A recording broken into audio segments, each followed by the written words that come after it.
Hi, we're going to be performing the overhead squat assessment on my client today. One of the best assessments to focus on corrective flexibility and figure out what we need to do to help our client be the strongest they can be. So I'm going to have her set up in the overhead squat assessment position.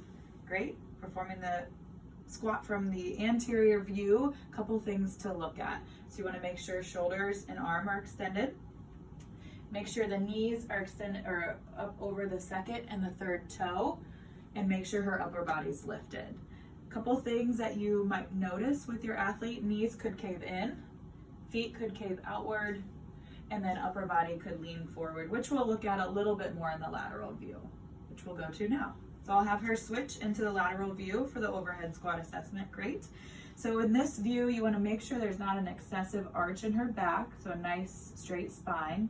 And you want to make sure her upper body doesn't fall forward and her back doesn't round either. Another thing to watch for is her knees coming too far forward. Great.